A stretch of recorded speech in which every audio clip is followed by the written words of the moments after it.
Bonjour à tous, aujourd'hui je suis super contente de vous retrouver pour ma première vidéo sur ma chaîne. Aujourd'hui je vais vous parler de l'application des fleurs de Bach par rapport aux états émotionnels des constitutions ayurvédiques. Donc pour vous expliquer un petit peu qu'est-ce que sont les constitutions, je vais d'abord parler un petit peu de ça.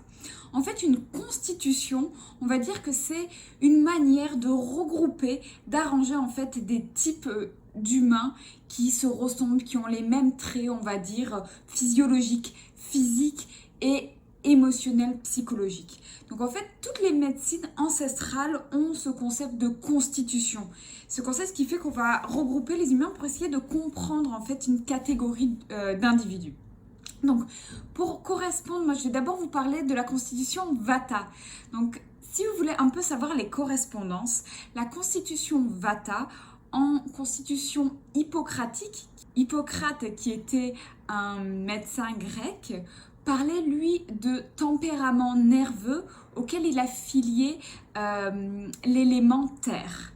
Si on prend ensuite la médecine chinoise, on va parler de type bois, qui va correspondre un petit peu au Vata, ou au type métal, mais ce serait plutôt le type bois. Si on prend les correspondances au biotype de Sheldon, serait l'ectomorphe, donc on va dire le longiligne. Et si on prend plus une constitution psychologique de Jung, ce serait l'introverti nerveux.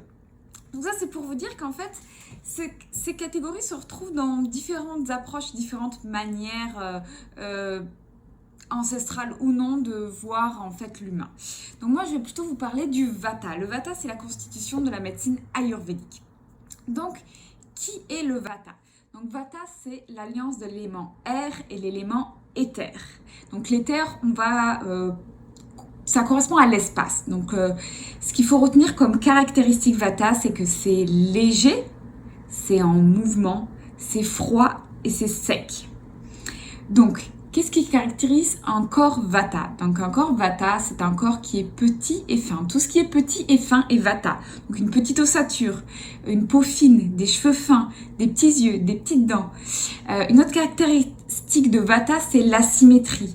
Au niveau des corps Vata, on va souvent voir des asymétries au niveau du visage.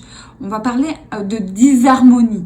Donc ça va être aussi une caractéristique Vata. Ce qu'il faut retenir aussi au niveau des corps Vata, c'est qu'il va avoir tendance à plutôt avoir de la sécheresse, à avoir tendance à avoir froid, mais froid jusqu'aux os. Ça, c'est quand on parle vraiment de déséquilibre Vata. Sinon, au niveau des caractéristiques psychiques, qui est Vata? Vata, il y a les personnes enthousiastes, des personnes qui aiment beaucoup voyager, qui aiment beaucoup faire de choses. Au niveau de la caractéristique, ça peut être...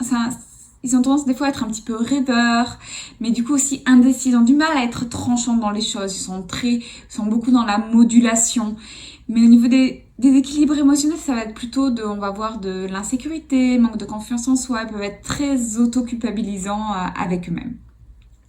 Quand ils vont être en déséquilibre, on va pouvoir retrouver de l'anxiété, de la nervosité. Au niveau du corps, on va pouvoir trouver de la rigidité physique, comme au niveau des articulations. On va pouvoir entendre des articulations craquer, et aussi une rigidité mentale. Ça peut être très rigide dans cette manière de voir les choses et de vouloir un petit peu tout contrôler pour attraper un petit peu de sécurité. Donc, on va dire le système nerveux de Vata va être vraiment mis à l'épreuve, donc beaucoup d'insomnie. Et puis au niveau du système digestif, ça va être surtout beaucoup d'air, beaucoup de ballonnement et de gaz. Donc c'est ça un petit peu les déséquilibres majeurs Vata. Mais ici, je vais surtout vous parler des émotions. Donc pour ça, je vais tout de suite vous présenter en fait les fleurs de Bach qui vont être super intéressantes pour balancer Vata, qui, sans s'en rendre compte, un petit peu aller dans ces déséquilibres. Donc, comme première fleur que j'avais envie de vous présenter, je vais vous parler de clématis, la clématite. Donc ça, c'est la fleur des rêveurs, c'est la fleur des artistes. C'est la fleur des gens qui vont facilement dans leur imaginaire. Donc, le problème, c'est quand on est en déséquilibre, c'est qu'on va avoir tendance à toujours vouloir aller dans son monde imaginaire parce que finalement, cette vie terrestre, cette vie de chair, est fatigante et pas vraiment le fun. Donc, en fait, en déséquilibre, Vata va pouvoir vraiment se réfugier dans son imaginaire, en dehors de la réalité, vouloir prendre de la distance avec ce qui est vraiment la matière. Et à ce moment-là, il va pouvoir avoir des difficultés de concentration, des choses comme ça. Donc ce que va lui permettre la fleur, c'est vraiment pouvoir trouver un équilibre entre le monde immatériel et le monde matériel avec plus de douceur. Pouvoir revenir dans la réalité avec une meilleure connexion à son corps et à son physique. Et pouvoir être dans la réalité de manière plus douce. Voilà, on va dire ça. Donc l'hématite va vraiment aider la dimension éparpillée en fait de Vata, parce que Vata, quand il est dans son mental et dans l'air, ben, il va avoir tendance à être complètement éparpillé, à pouvoir même se cogner tout le temps, parce que finalement il n'est pas vraiment là et pas vraiment dans son corps. Donc c'est à ce moment-là que l'hématite va être vraiment intéressante pour Vata. Donc maintenant, deuxième fleur, je vais vous parler de Mimulus. Et oui, Mimulus. Donc Mimulus, c'est la mimule. Elle fait partie du groupe des peurs. Donc c'est des peurs assez précises, des petites peurs du quotidien qui peuvent aller de la peur du noir à la peur de prendre des transports en commun jusqu'à des phobies. Donc ça peut être plus ou moins grand.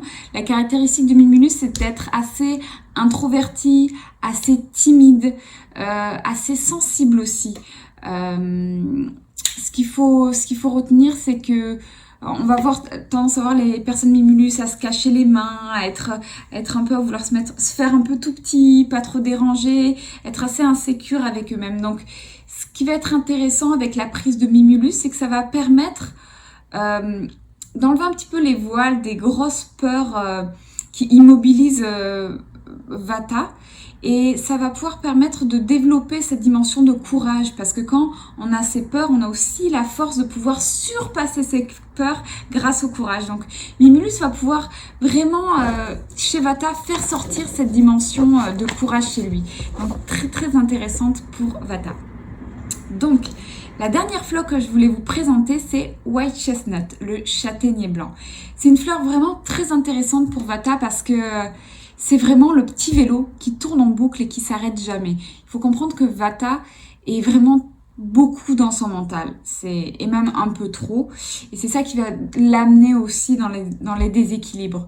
Donc White Chestnut, c'est quand on a tendance à avoir trop de pensées déconstruites tout le temps, qui fait qu'on n'arrive plus à être dans le moment présent, qui fait qu'on n'arrive plus à être là, et on va même des fois avoir des problèmes d'insomnie.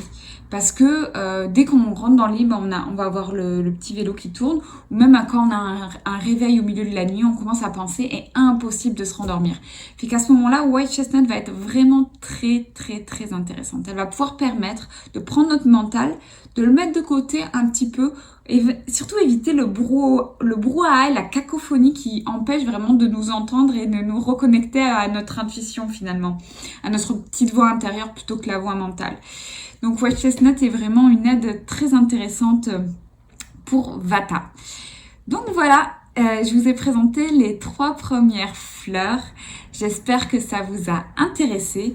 Donc si ça vous intéresse d'en savoir plus, je vais aussi présenter des fleurs pour les 2 autres constitutions principales en Ayurveda. Et si vous voulez en savoir plus sur les fleurs de Bach, n'hésitez pas à me suivre sur Instagram parce que je publie régulièrement des publications sur les fleurs de Bach, mais aussi sur la naturopathie et l'Ayurveda parce que je m'intéresse à plein de sujets. Donc n'hésitez pas à me suivre et si vous voulez en savoir plus, vous pouvez aussi aller sur mon site internet. Sur ce, je vous souhaite une excellente journée. J'espère que vous deviendrez aussi passionné que moi d'Ayurveda et de fleurs de Bach. Bye bye!